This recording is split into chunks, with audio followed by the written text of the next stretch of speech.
The moment our boots hit the landing deck, the ship unleashed hell on the Remarsi. They were totally caught off guard. A few of their ships went up in a chain reaction, taking others with them and crippling even more. But they recovered fast, their return fire lighting up the void. Just as their defenses went online, the rest of our fleet broke concealment and charged head-on into the fray, cannons blazing. The Remarsi were stunned again. They scattered across the system, desperately searching for cover, but everywhere they turned, a wolf pack ship was waiting, firing relentlessly. They tried to regroup, but it was chaos. Finally, they broke and ran. Some tried to jump, but our destroyers were weaving through the battle, picking off their escapees one by one. Their junk drives went dark, leaving them stranded, helpless, and falling victim to our assault. While the fleet kept the Remarsi busy with the main assault, our dropships were being pulled over and lowered down into an armored landing bay. This area, tucked safely below the flight deck, gave us perfect protection from the worst of the weapons fire as we disembarked. As soon as we were clear, the sergeant took the hard drives we secured and handed them straight over to a lieutenant.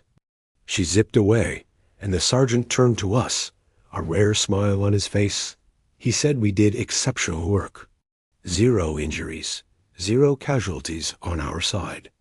We hit the objective and succeeded before they even realized what was happening. As far as the Remarsi are concerned, we only landed troops to take prisoners. They have absolutely no idea we downloaded their core data.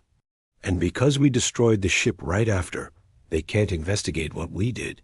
You guys deserve some time off. That is what you won. You are on 3 days of recreation and relaxation, so get your armor off, get your gear off, get something to eat, or head to medical. The time is yours. Go and enjoy it. We headed straight back to the armory and started taking our gear off. In the meantime, we could hear over the comms that the battle was finally settling down, and now they were just mopping up, catching ships that were still active, and trying to limp away. They were quickly disabled and destroyed. Then the admiral called for a fleet-wide sit-rep. He needed to know exactly what ships were damaged. And the Wolf Pack had enough damage that we definitely needed to make a pit stop at the space dock. We were heading back, but it was going to take several long hours for us to reach it. We finally got the green light. They called ahead, and a docking stall is open for us. It's about time. Some of the crew headed straight to medical to get patched up. It's been a long haul. A few others went to the mess hall, and the rest just collapsed in their bunks. Honestly, I don't blame them. It's been a full day since any of us really slept, and we're all completely exhausted. I grabbed a quick bite and then crashed myself. When we finally arrive at the space dock, we'll be well rested and ready to hit that artificial beach and maybe a casino or two. I've got my sights set on that beach, though. I haven't slept on the sand in years, and on a space station, there are no bugs or predators to worry about. Just pure relaxation. It's going to be perfect. Okay, so the XO just ordered Condition 2 fleet-wide, meaning we're jumping. Destination: Net Ragnar Space Dock. That's the magic phrase we've all been waiting for. The entire fleet reported ready, and then, one by one, we dropped out of warp right near the station. It was quite a sight. The heavier damaged ships got priority, sliding right into the open slips for major overhauls. The rest of us parked close by for minor field repairs. Then came the best part.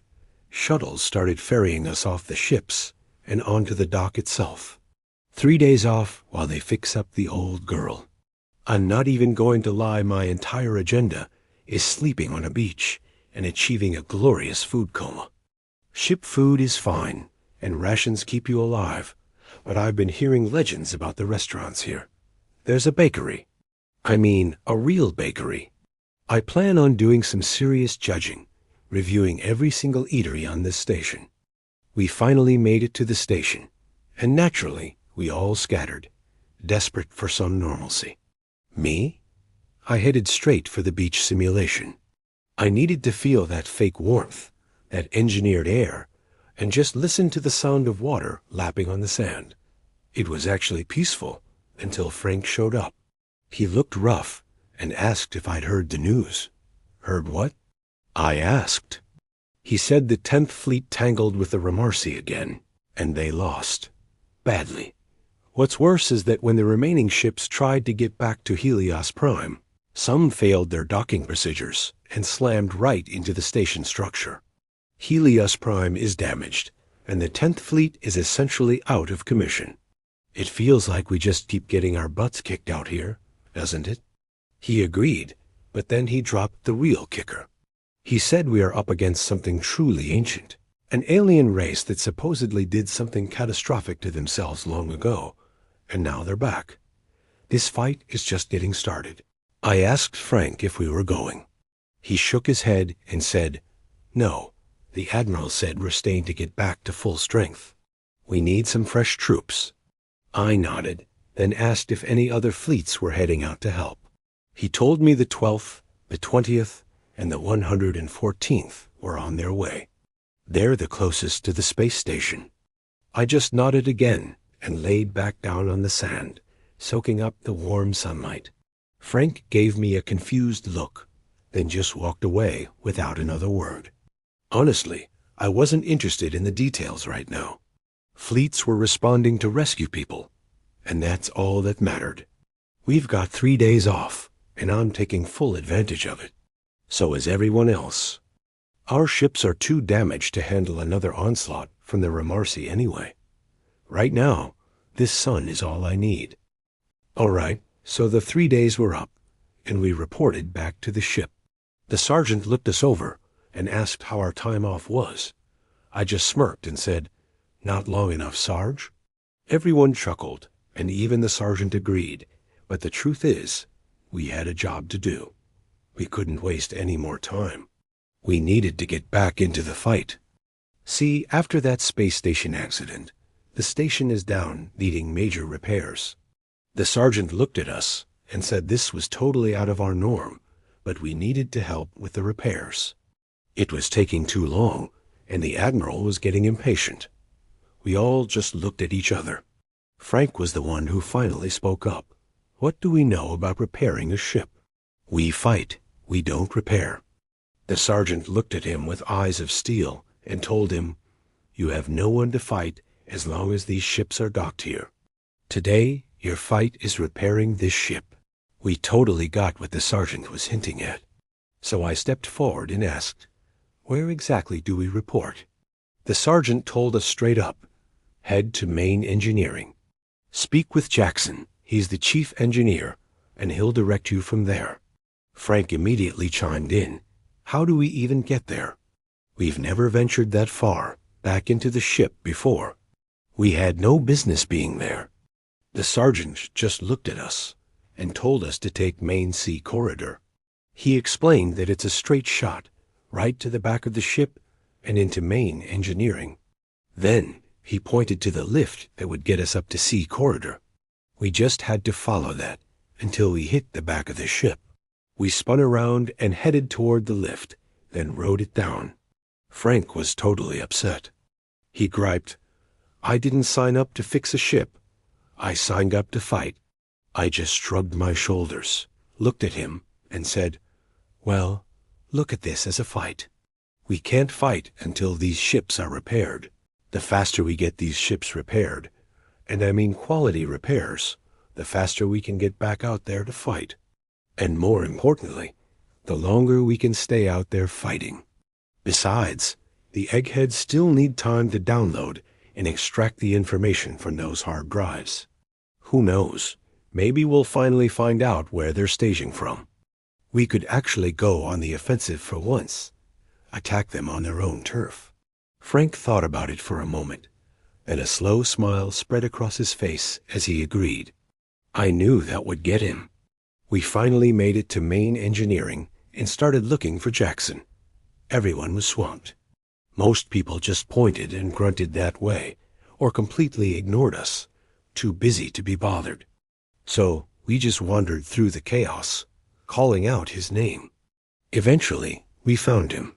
He was covered in grease, looked absolutely exhausted, and basically demanded to know what we wanted. Frank said plainly, "We were sent down here into the depths of hell to help you." Jackson just chuckled a little. "Oh, you want to help? Just stay out of our way." But Frank wasn't backing down. He spoke more forcibly. "No, we are here to help. What do you need us to do?" Jackson stuck his index finger up. "Wait right here." A few minutes later, he came back holding a broom and a mop. "You can help clean the deck plating. That'll free up my people to keep working on the ship. That would be a great help to me." Frank looked disgusted, but the rest of us stepped forward. We just said, "Okay, we'll do it." We knew what he was getting at. We weren't going to be useful to him right away, but maybe eventually we would be. We started grabbing brooms and mops, sending the regular engineering crews to Jackson for new assignments. So we all got to work, and as I walked past Frank, he was still mumbling to himself. I couldn't really catch what he was saying, but I knew he was absolutely furious. See, we were doing these unskilled, menial task stuff, like sweeping, mopping floors, washing walls and equipment, and Frank felt we were above it. We were super soldiers, right? We were built for something way bigger than this. But here's the thing. I knew better. If we skip the cleaning, inspections will miss critical issues. People could get hurt from slips and falls, and ultimately, repairs wouldn't get done right, which could easily cost us in battle. We had to do our best to keep everything spotless. Plus, honestly, I didn't mind the job at all. It was simple. We didn't need to overthink anything. It felt like this wonderfully new, simple thing we were doing. After a couple of days cleaning up main engineering, Jackson came over and asked for a hand. They needed to move some massive pipes and other heavy materials, and honestly, it looked like an impossible job. We all nodded, ready to help, but then it hit me. I had a bright idea. I turned to my squad and said, "Hey, why don't we suit up? Put on our armor? I mean, each unit is stronger than 20 men. We could move all this debris in no time." Jackson just nodded, so we hustled back to the armory and geared up. When we returned, everyone in engineering just stared, totally confused. But once we started effortlessly lifting and moving wreckage, they got it. The engineers started directing us, pointing out what could be reinstalled and what needed to be scrapped. It was awesome to see everyone working together. Man, that was tough work, but our suits and the whole squad handled it like pros. The engineering crew was absolutely ecstatic and seriously impressed. We finally earned their respect, and now they're actually willing to work with us. Honestly, if they had tried to do that job by hand, it would have taken days just to move, clean, and reorganize everything. We knocked it out in a matter of hours. Now that engineering is totally stabilized, Jackson let us go. We headed straight back to the armory, peeled off those heavy armored suits, and staggered into the bunk room, ready for a much-needed break. We were practically half asleep when the sergeant walked in. He looked at all of us lounging around and asked simply if we were bored. We all just looked at each other's. Then he dropped the bomb. "Grab your gear. Pack those armored suits up. We are being transferred. Destination: the Saratoga. Like right now. This is getting interesting." We were all confused, and Frank immediately asked why. The sergeant plainly said, "Recon mission. We got a sit rep on this ship should be in dry dock for a while. Apparently, there are massive cracks in the lateral supports. They need to take them out and replace them. So our new ship will be the Saratoga." Frank looked puzzled. "Isn't she supposed to be retired?" The sergeant confirmed it. "Yes, she is. She's the last of the old battleships. Pack light, boys. You won't have much room." We really didn't like the sound of that. We began packing our personal stuff up, and just then, several hand carts rolled in to load our bags. After that, we headed straight to the armory. We started packing up our armored suits, extra power cells for them, our weapons, and all our power clips. We carefully placed everything into cases for the transfer to the Saratoga. With all our gear secured, we left the armory and started moving toward our dropship, making our way down the corridor. We started noticing something strange. All the other squads were still staged, waiting. Frank looked at me and just flat out asked, "Are we the only ones going?" All I could do was shrug. Then I said, "Look, if we're getting transferred, the Admiral has a good reason for it. We just follow orders." We kept walking toward the flight deck, and that's when it was confirmed. We were the only ones moving. Every other dropship was sitting in its staging stall. Ours was the only one pulled out, prepped and ready to fly. That is never a good feeling. We kept trying to figure out why us, and what exactly we were walking into. We loaded our gear, stowed it away quickly, then we climbed in and strapped down. The ramp sealed shut, and we heard the pilot request a priority takeoff, which was instantly granted. We were hoisted up to the flight deck, the engines rumbled up to full power, and then, with a lurch, we lifted off and headed out into the void. We knew we were heading to the Saratoga. Once we were all aboard, the sergeant looked at us and said, "All right, time to brief you on what we're actually doing here." He told us the eggheads finally managed to decipher a tiny piece of that downloaded hard drive. It was just a sliver of navigation data, but they were able to cross-reference it with our current star maps. And guess what? They found a distant solar system. They're calling it the Helion system. It's a dead system, went supernova millions of years ago. But here's the kicker. The Remarsi have a fleet staged inside the debris field. So we're going in. Our mission is simple. Get some recon, confirm this intel, and see if it's a viable target for the main fleet to strike. Without this actionable intelligence, we could miss our only chance to put them on their heels for good. Okay, so we know the deal. Honestly, I felt honored. Out of all the rifle squads in the entire fleet, the Admiral chose us. But man, the nerves are definitely starting to build. We have zero idea how we're actually going to pull this off. I just leaned back in my chair and closed my eyes, trying desperately to calm down the internal chaos. Finally, we got far enough away from the fleet and the space station to make the jump. Boom. It was going to take 20 minutes in jump space to arrive at the Saratoga. A few of the guys were already talking, speculating about the mission details. The sergeant walked up toward the cockpit where the pilot was stationed. I just sat there, lost in my own thoughts. After a little while longer, we finally tore out of jump space, ripping back into normal space. I looked out the ship's main window and saw absolutely nothing. Wait, this isn't a solar system. I looked out my viewport. Opposite mine, there were no stars out there. Everyone in the crew compartment noticed the same chilling silence. Then the sergeant burst in and shouted, "Hold on!" He quickly strapped himself in. Before we could ask why, the landing ship was thrown into chaos, violently bobbing, weaving, even doing barrel rolls. I yelled over the noise, demanding to know what the hell was going on. Where were we? The sergeant's voice was grim. We're in another dead system. Remarsi destroyed this one. What you see out there, those are the remnants of planets and moons. Now, just an asteroid field. And the Saratoga is right in the middle of it. She's coming up on our left. I quickly snapped my head to my window, and there it was, a massive, hulking shape of dark metal. The sergeant looked out too. "That's the last of the Caelum Guard gunslingers," he muttered. "Each one of those turrets can crack a planet into pieces, and she's got 50 of them." I stared at the sergeant, my eyes scanning the empty void around us. "Where's the rest of the fleet?" He just smirked. "There isn't one. She's a lone gun, our secret weapon." My mind reeled. A ship this massive, all by itself? I had to know. How many people are on board? 10,000? He chuckled. Not even close.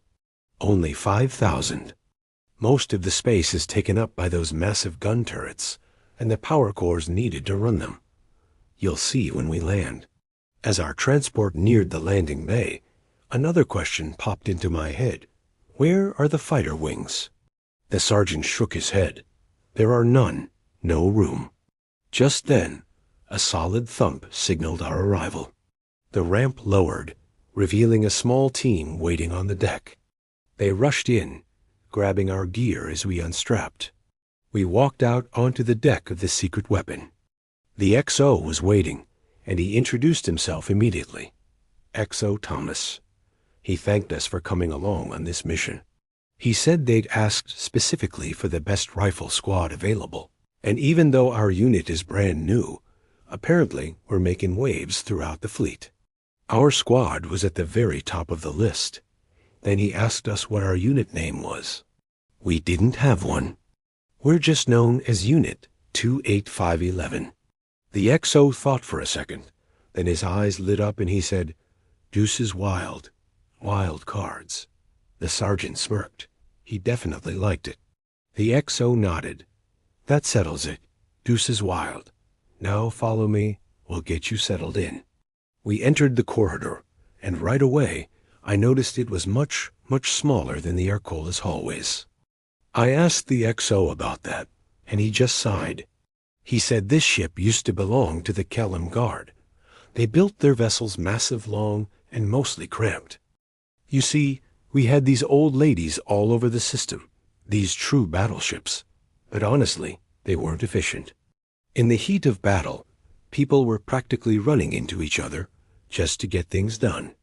So the council voted to phase them out, making way for more adaptable ships. Every time a new fleet was completed, one of these old gunslingers was retired. I remember asking my XO if any were left.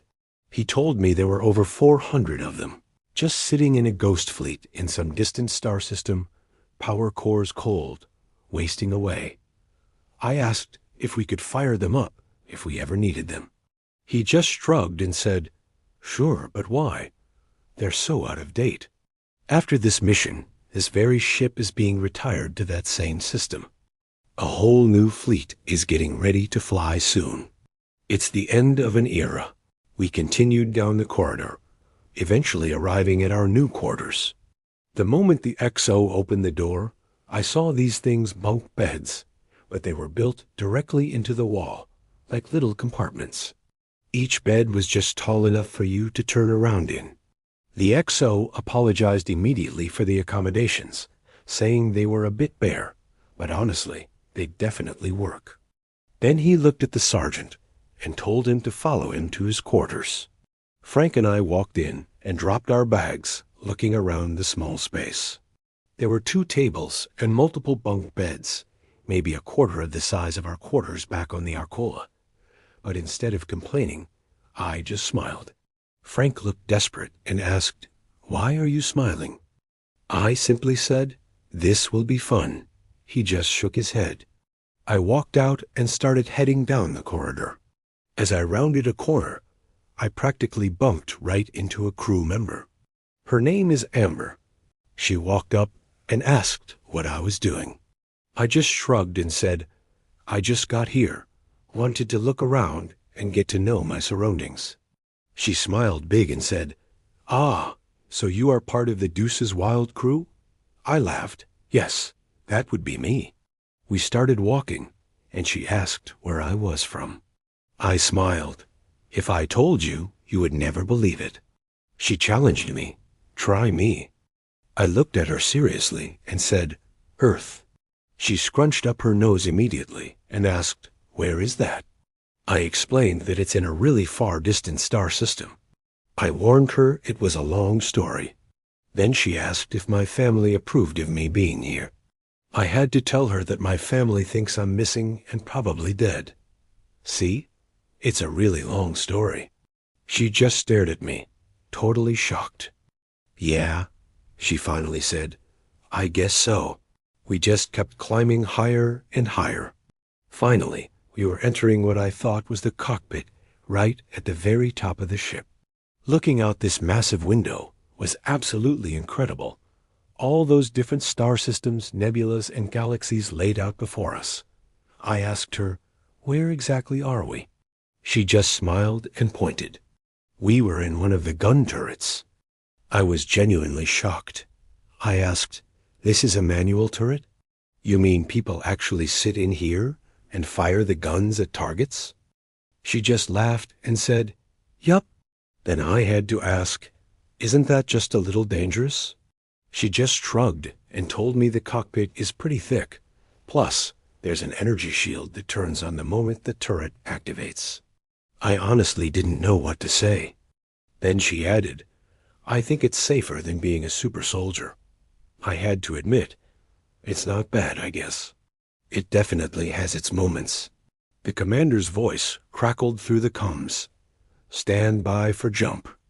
Amber immediately told me to sit down, saying I was going to love this. I slid into the gunner's position, and she took a seat right behind me.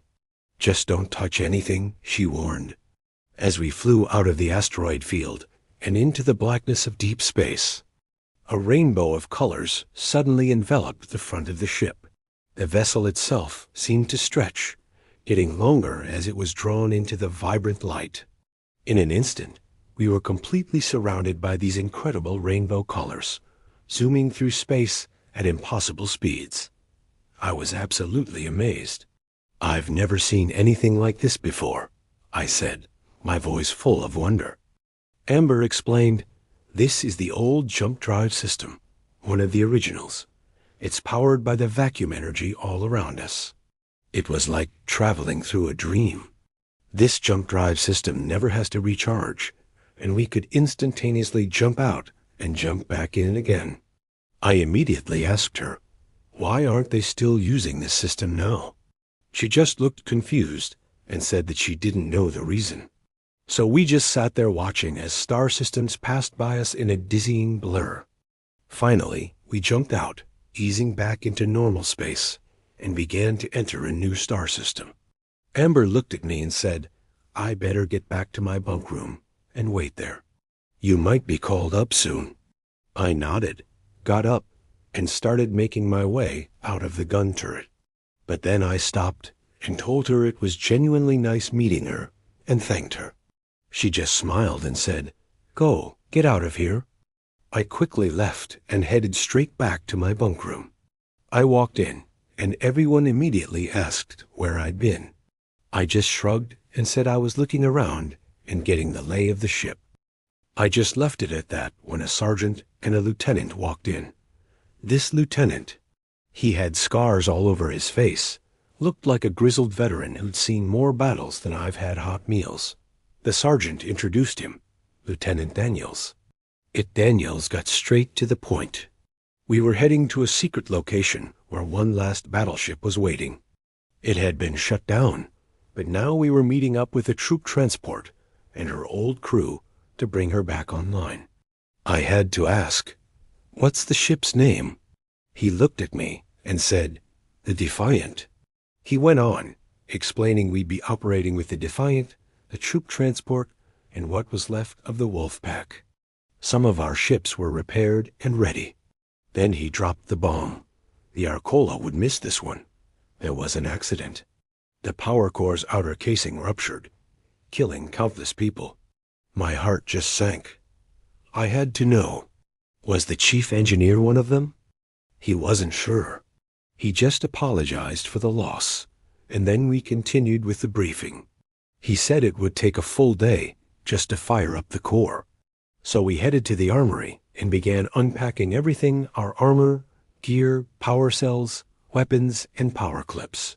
We started inspecting it all, making adjustments, powering things up, just going through our usual routine. Right in the middle of all that, Amber appeared in the doorway and just stood there, watching us. Everyone stopped what they were doing and looked over at her. I glanced up, smiled, and said, "Hi." She smiled back and said, "Hello."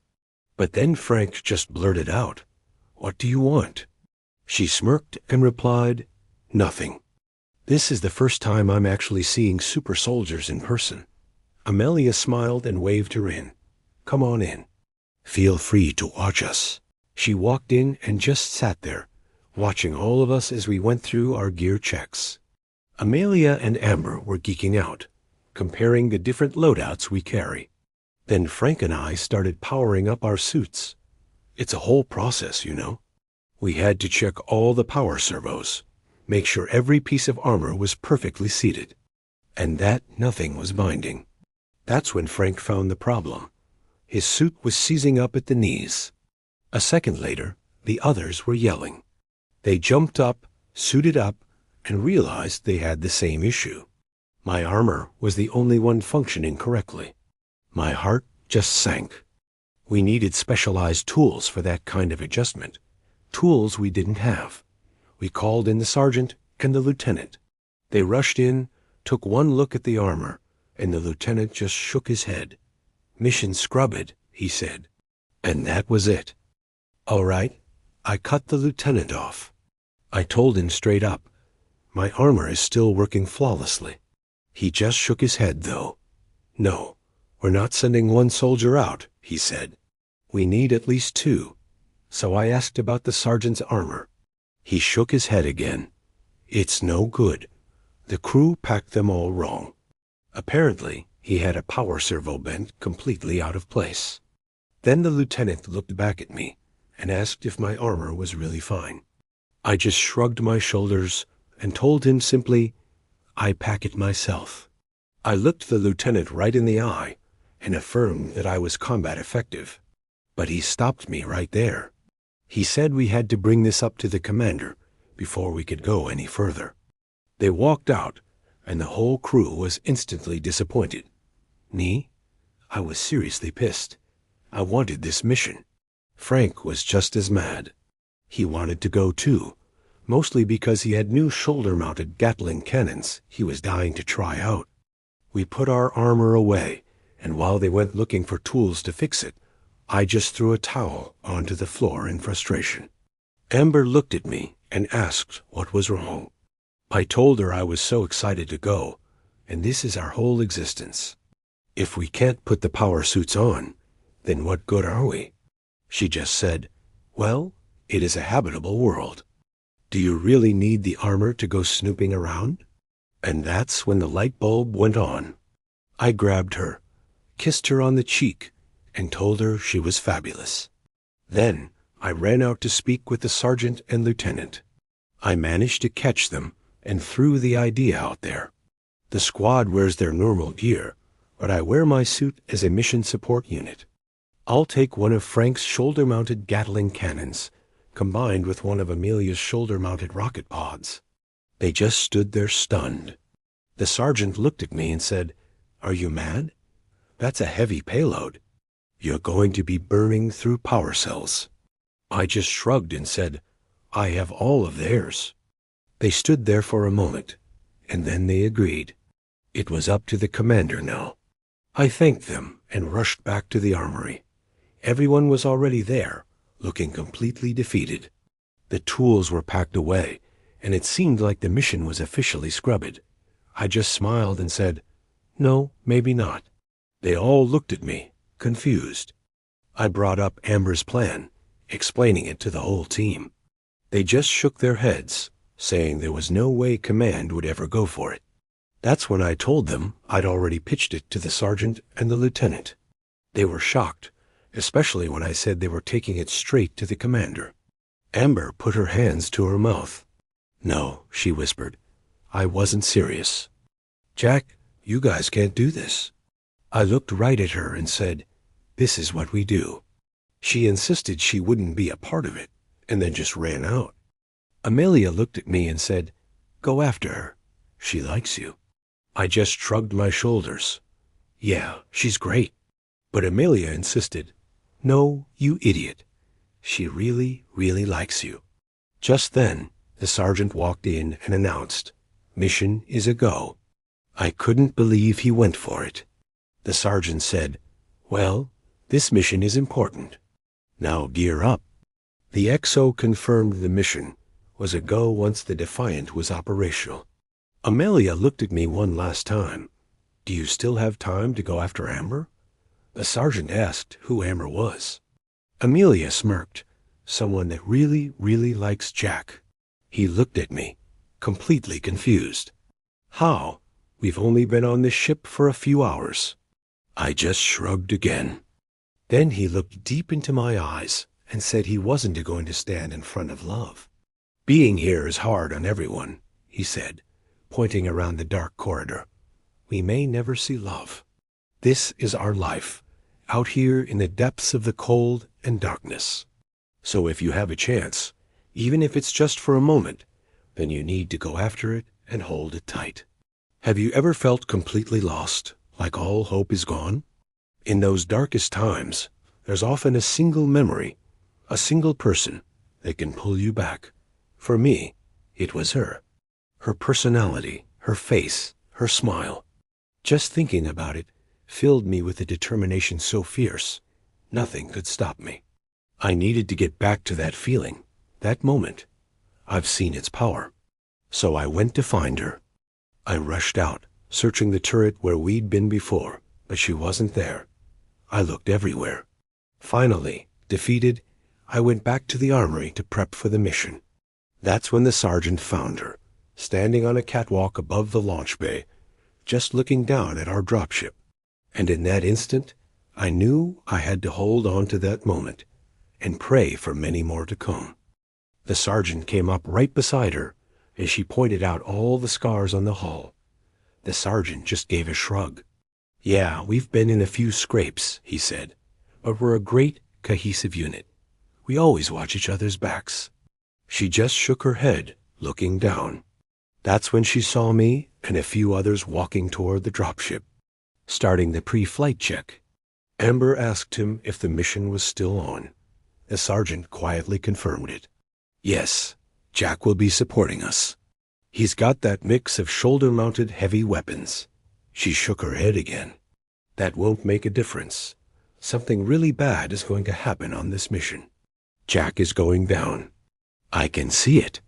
The sergeant paused, then asked if she was clairvoyant. She nodded. Yes, I am. Then why, he demanded, are you still a turret jockey? Why aren't you in intelligence? You could be a colonel instead of a private. She wanted to do more, to mean more in this fight, and the sergeant, he just agreed. Then he asked her straight up, You have feelings for him, don't you? She smiled, saying yes, absolutely. She could see a future for them. But then she spoke up and gave him the current option. The vision changed. He goes down in a massive battle, covering their retreat. And her turret, fires the shot that kills him. The sergeant didn't have much to say to that, just, well, you know we're not to fire. But she shook her head. She had a vision of that too. If she avoids the shot, Jack gets captured. And then there's the third vision. She refuses to fire. They all get surrounded. And he detonates his suit's power cells, blowing up everyone. This mission fails. The sergeant looked her in the eye and reassured her. He would do anything to make sure they complete this mission successfully. The weight of that choice, the weight of the future, was now hers. Just then, the commander's voice crackled over the comms. Set condition 1 throughout the ship. The mission is a go. We spilled out of the briefing room and sprinted straight for the armory. Gear up, fast. I locked my armor plates down, then wrestled the heavy weapons into position. As we started walking toward the dropship, I glanced back. Amber was standing on the catwalk. She gave me a quick wave, then bolted toward her station. She needed to get that big cannon operational. We piled into the dropship and got immediate launch clearance. Amber just made it to her cockpit in time to see us rocket away, heading deep into the system. Meanwhile, the Saratoga and the Defiant were slowly positioning themselves, finding the perfect firing solution on the planet below. Over the radio, a commander gave the order. Load AMP rounds. These advanced multi-purpose rounds usually create a fighter perimeter, but today they're for planetary bombardment. The mission is officially on. Like and subscribe if you want to see what happens next. Phantom Static, where the phantoms speak through the static.